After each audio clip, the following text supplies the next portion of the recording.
Hello aspirant, हम बात कर रहे हैं आज करंट अफेयर की। चूँकि करंट अफेयर से संबंधित जो मुद्दे हैं इसको पढ़ने से पता चलता है कि हमको जीएस सेक्शन में क्या पढ़ना है। इस वजह से हमने इस टॉपिक को शुरू किया है और इसी के आधार पे हम देखेंगे कि जो चीज़ें न्यूज़ में है उसको जीएस से रिलेट करके पूरे टॉपिक को ही डिस्कस कर लिया जाएगा। तो ये तैयारी का रिविज़न का सबसे बेस्ट तरीका है। तो आज के टॉपिक में हम 12 नवंबर के करंट की बात कर रहे हैं और 12 नवंबर के में आप जानते हो कि भारत में दिवाली था, तो हर जगह दिवाली से संबंधित ही न्यूज़ मिलेगा। तो अंतर्राष्ट्रीय महत्व के कुछ मुद्दे हैं जिसको डिस्कस किया जा सकता है। तो इस इंटरनेशनल महत्व के कुछ मुद्दों की बात करते हैं। तो सबसे पहला मुद्दा जो है वो कनाडा को लेकर है। ये जो आप फोटो देख रहे हो ये है कनाडा के prime minister Justin Trudeau. Justin Trudeau Bharat को लेके हमेशा तल्ख रवैया अपनाते रहते हैं। इनका जो बयान आता है वो बहुत भारत के विरोध में आता है। तो इनका जो बयान है वो हरदीप सिंह नज्जर की हत्या को लेकर है। ये भारत को दोषी मानते हैं कि और इनका आरोप है कि भारत हमारी संप्रभुता का उल्लंघन किया है और भारत ने ही उनका मर्डर करवाया है। हालांकि इसका कोई कानूनी ठोस सबूत नहीं है। और हरदीप सिंह नज्जर कौन थे? हरदीप सिंह नज्जर पहले तो भारतीय सिख थे, अभी वर्तमान में वो कैनेडियन नागरिक हैं। तो भारत में जब वो रह रहे थे तो वो गुरु नानक सिख गुरुद्वारा के प्रेसिडेंट थे और इस दौरान कई सारे ऐसी एक्टिविटी हुई जो देश की सुरक्षा के लिए खतरनाक थी। तो भारत सरकार ने इनको आतंकवादी घोषित कर दिया था और फिर ये जाके कनाडा में शरण ले लिए। तो पिछले दिनों जब खालिस्तान की डिमांड को लेके भारत में विरोध चल रहे थे तो ये विरोध कनाडा में भी उठे हुए थे और वहाँ पे जो सिख लोग थे ये लोग इसका समर्थन कर रहे थे। चूँकि कनाडा में जनसंख्या बहुत कम है इसलिए कनाडियन गवर्नमेंट चाहती है कि ये लोग भारत जो जो भी नागरिक हैं कनाडा में वो कनाडा में रुके रहें। इसलिए भारत सरकार कनाडियन सरकार ने उनका समर्थन किया था। और इसी बीच हरदीप सिंह निज्जर की हत्या हो गई और इसके लिए जस्टिन ट्रूडो भारत को जिम्मेदार मानते हैं। हालांकि ये इनके दिमाग का वो फितूर है, इस पे कोई क्या ही कर सकता है। इन्होंने अपने पार्लियामेंट में भी बहुत भारत के विरोध का स्वर अपनाया है। और इनका ये भी आरोप है कि G20 के सम्मेलन में जब दिल्ली में आयोजन हुआ था तो वो जब भारत आए थे तो उनका गर्मजोशी से प्राइम मिनिस्टर ने पूरे तहे दिल से स्वागत नहीं किया था। और भारत का ये कहना है कि जब खालिस्तान का जो मुद्दा है वो भारत का आंतरिक मुद्दा है। खालिस्तान आपको बता दें, खालिस्तान पंजाब को अलग करके, ये जो जम्मू कश्मीर से लगा हुआ पंजाब है उसको अलग करके, पंजाब हरियाणा का कुछ क्षेत्र को अलग करके एक नई टेरिटरी का मांग किया जा रहा है जिसे खालिस्तान नाम दिया गया है। तो भारत सरकार का ये मुद्दा है, लेकिन कनाडा के टेरिटरी में भी इस मुद्दे का, इस आंदोलन का समर्थन होता है। इसलिए भारत सरकार का कहना है कि हमारे आंतरिक मुद्दे में किस तरह के कोई देश को हस्तक्षेप करने का अधिकार नहीं है। तो तनाव हमेशा बना रहता है। और कनाडा की राजधानी आप जानते ही हैं कहाँ पे है, ओटावा में। और कनाडा की यदि हम टेरिटोरियल लैंड की बात करें तो ये जो लैंड बॉडी है ये पूरे वर्ल्ड में second largest land area cover करता है कनाडा, जो नॉर्थ में आर्कटिक ओशियन और ईस्ट में अटलांटिक ओशियन और वेस्ट में पैसिफिक ओशियन एंड साउथ में यूनाइटेड स्टेट ऑफ अमेरिका से जुड़ा हुआ है। ये जो पत्ती आप देख रहे हैं ये इसके फ्लैग पे बना हुआ है, तो इसको आप देख के समझ सकते हैं कि ये कनाडा की बात हो रही है। ठीक है, चलो नेक्स्ट चलते हैं। नेक्स्ट क्या है कि नेक्स्ट है इजराइल और हमास के युद्ध को लेकर जो बातचीत है। तो इजराइल ने एक मिसाइल डिफेंस सिस्टम यूज किया है जिसका नाम है एरो 3। तो एरो 3 क्या है? Arrow 3 ballistic hypersonic ballistic missile interceptor है, जो कैसे काम करता है कि जब भी कोई देश इजराइल के टेरिटरी पे कोई मिसाइल दागता है तो ये इजराइल के टेरिटरी पर गिरने से पहले ही इजराइल द्वारा इसको नष्ट कर दिया जाता है। तो इसके लिए इजराइल द्वारा भी एक मिसाइल छोड़ा जाता है जिसका नाम है एरो 3। जिसका नाम क्या है? एरो 3, जो हाइपरसोनिक बैलिस्टिक मिसाइल है। ठीक है, तो ये डिस्ट्रॉय कर दिया तो अब इजराइल को क्षति कम होगी। ये चित्र यहाँ पे दिखाया गया है किसका? एरो 3 का, एरो 3 इंटरसेप्टर। ठीक है, अब हाइपरसोनिक का मतलब क्या होता है? जो साउंड की कई गुना स्पीड से तेज चल रही मिसाइल, उसकी बात हो रही है। और मिसाइल दो प्रकार के होते हैं, एक होता है क्रूज मिसाइल, दूसरा होता है बैलिस्टिक मिसाइल। जो क्रूज मिसाइल होता है वो सतह, ये सरफेस है तो सरफेस से ऐसे थोड़ा सा ऊपर जाता है, फिर सरफेस के पास ही जो टारगेट होता है उसको हिट करता है। लेकिन जो बैलिस्टिक मिसाइल होती है वो पहले ऊपर जाती है, फिर ग्रेविटी के साथ ये काम करते हुए बहुत तेज़ी से आती है, बहुत खतरनाक होती है ये। इसमें ग्रेविटी का इस्तेमाल किया जाता है। तो इस प्रकार जो मिसाइल काम करती है उसे बैलिस्टिक मिसाइल कहते हैं। और साउंड के बेस पे के आधार पर उन्हें हाइपरसोनिक और सुपरसोनिक इस प्रकार की कैटेगरी में भी रखा जाता है। ठीक है। तो ये हो गया बैलिस्टिक मिसाइल। तो ये बैलिस्टिक मिसाइल है क्या, एरो 3 इंटरसेप्टर। इसी का यूज करके जब हौथी रिबेलियन ने, ये मैं क्यों बता रही हूँ, क्योंकि हौथी रिबेलियन ने जब इजराइल पे अटैक किया तो इजराइल ने इसी हाइपरसोनिक बैलिस्टिक मिसाइल इंटरसेप्टर यानी एरो 3 का यूज करके उसको डिस्ट्रॉय कर दिया और इजराइल के टेरिटरी पर वो नहीं गिर पाया। तो यहाँ पे मैंने एक बात किया, हौथी रिबेलियन। हौथी कौन है? हौथी रिबेलियन जो हैं ये यमन में रहने वाले लोग हैं, यमन में, और यहाँ के गृह युद्ध में भी इनका रोल है। ठीक है। तो यहाँ ने इन आंतरिक क्षेत्र में भी इन्होंने इतना विद्रोह किया है कि साना में से प्रशासन चला पाना बहुत मुश्किल हो गया। इन्होंने साना पे यानी हौथी रिबेलियन ने साना पे कब्जा कर लिया है। इसलिए यमन का जो प्रशासनिक कार्य वर्तमान में है वो अडन से चल रहा है। ठीक है। और ये जो हौथी रिबेलियंस हैं ये समर्थन करते हैं ईरान का, और ईरान जो है ये समर्थन करता है फिलिस्तीन का। फिलिस्तीन में कौन, जो वेस्टर्न पार्ट है जिसे गाजा स्ट्रिप कहते हैं और यहाँ के लोगों को हमास कहते हैं। तो हमास जो ग्रुप है, हमास ग्रुप का समर्थन ईरान करता है। तो इजराइल का ये कहना है कि ईरान के समर्थन के कारण ही हमास ने अटैक किया था इजराइल पे, जिसके कारण युद्ध दोनों के देशों के बीच में छिड़ गया था। तो अभी जो यमन है ये भी ईरान के समर्थन और फिलिस्तीन के समर्थन में आगे आ चुका है, और इसने भी मिसाइल दागा। कैसे, पहले थोड़ा सा इसका लोकेशन देखते हैं। ये अरब पेनिनसुला है और ये है अफ्रीकन कॉन्टिनेंट, और यहाँ पे रेड सी है, ये रेड सी है, और ये है गल्फ ऑफ अडेन। यहीं पे एक आइलैंड है अडेन, और यहीं से इस समय यमन का प्रशासन चल रहा है। ये यमन है, ये ओमान है, ऊपर ओमान है, ये यमन है, और ये है सऊदी अरेबिया। ठीक है। और इधर है आपको मिलेगा इजराइल, और इधर यहीं पे आपको इजराइल मिलेगा, यहीं पे सिनाई पेनिनसुला मिलेगा जिस पे प्रेजेंट में इजराइल का भी कंट्रोल है, इजराइल मिलेगा। और इधर आपको मिलेगा गल्फ ऑफ पर्सिया और ये ईरान। ठीक। तो यमन समर्थन करता है इनका, और यहीं पे है कौन, हमास, जो फिलिस्तीन वाले हैं जिन्होंने इजराइल पे अटैक किया था।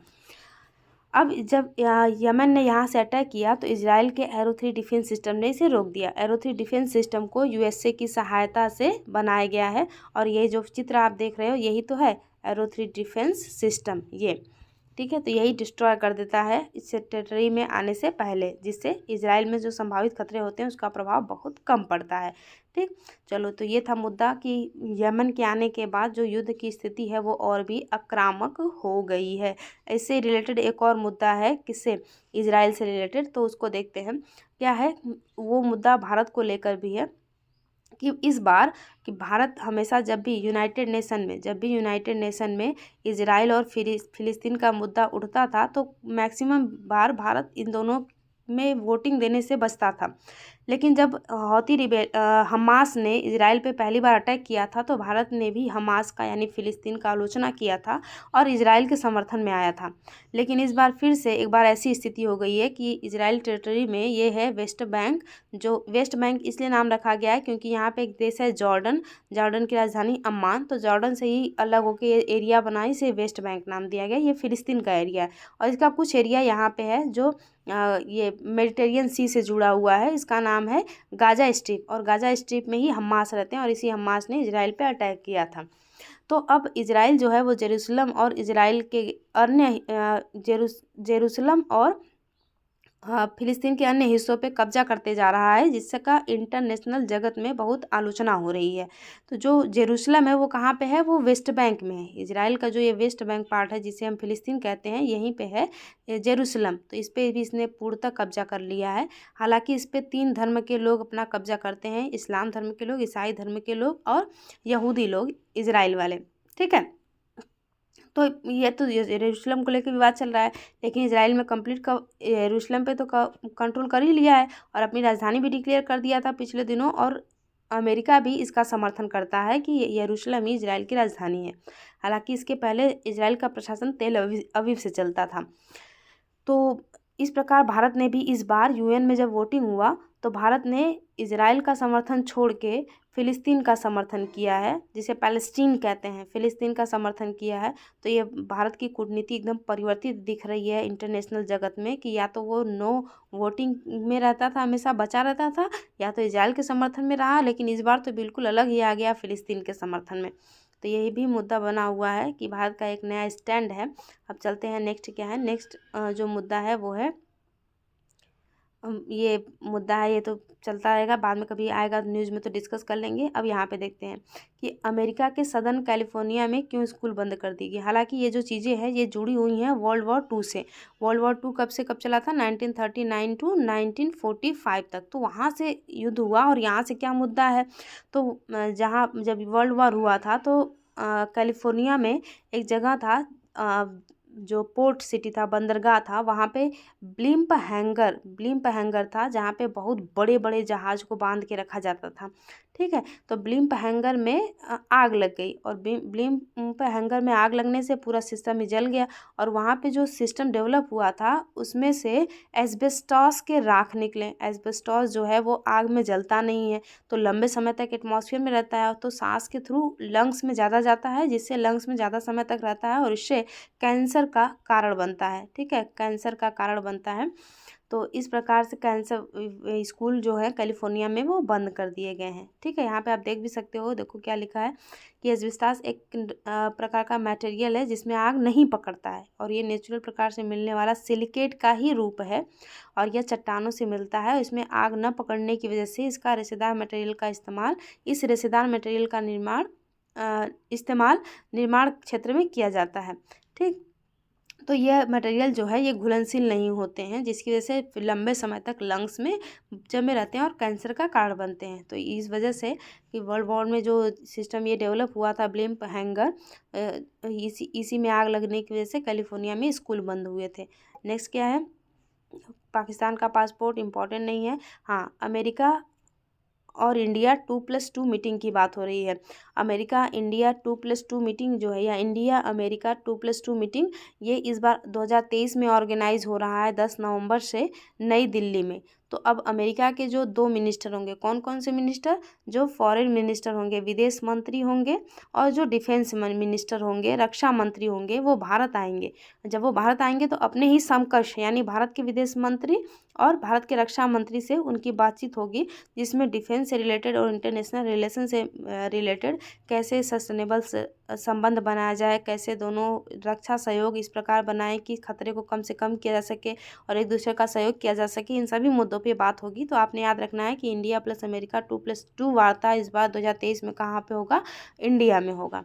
ठीक है, चलो, और कुछ जो भी मुद्दा निकल के आएगा वो मीटिंग होने के बाद इसमें डिस्कस कर लिया जाएगा। नेक्स्ट क्या है, कोई और मुद्दा है भारत का, नहीं, इम्पोर्टेंट नहीं है। नेक्स्ट है, हाँ, एक और चीज़ इम्पोर्टेंट है, India UK relationship. India UK relationship क्या है, देखो पहले क्या होता था, जैसे नीरव मोदी हो गए, विजय माल्या हो गए, ये लोग जब फ्रॉड करते हैं तो फ्रॉड करके चले जाते हैं यूके, वहाँ पे सेफ रहना इनका बड़ा सेफ हो जाता है, तो इस वजह से वहाँ भाग जाते हैं। तो इससे क्या हुआ कि यूके में प्रवासी लोगों की संख्या बढ़ने लगी। अब वहाँ की गवर्नमेंट को टेंशन हो गया, एक तो रसिया यूक्रेन में युद्ध चल रहा है, बहुत सारे लोग युद्ध की वजह से गए हैं, ऊपर से भारत से भी लोग गए हैं। तो अब यूक्रेन चाहता है कि हमारे यहाँ प्रवासी बढ़ते जा रहे हैं, हम कितना खर्च उठाएंगे, तो इन प्रवासियों को कैसे इनके देश वापस भेजा जाए। तो इसके लिए यूक्रेन ने क्या किया कि भारत को सेफ लिस्ट में डाल दिया है, बोला है कि भारत सुरक्षित देशों में से एक देश है, क्योंकि यूनाइटेड नेशन का जो रिफ्यूजी ऑर्गेनाइजेशन है उसका ये कहना है कि आप किसी को यदि आपके यहाँ प्रवास करके आया है तभी उसके देश भेज सकते हो जब वो जिस देश में आप भेज रहे हो वो सुरक्षित हो। तो अब यदि भारत को सुरक्षित कैटेगरी में नहीं डालेंगे तो ये भारत से जो प्रवासी गए हैं उनको वापस नहीं भेज पाएंगे। इसलिए उन्होंने क्या किया है कि भारत को सुरक्षित देशों की लिस्ट में, भारत को सुरक्षित देशों की श्रेणी में शामिल कर दिया है, जिससे कि वो अप्रवासियों को वापस भारत भेज सकें। अब इससे भारत को क्या लाभ मिलेगा कि जो लोग अपराध करके ब्रिटेन भागते थे, अब ब्रिटिश गवर्नमेंट उनको भारत को हैंड ओवर कर देगी, जिससे उन पर मुकदमा चलाना और उनको अरेस्ट करना बड़ा आसान हो जाएगा। तो ये थे आज के मुद्दे।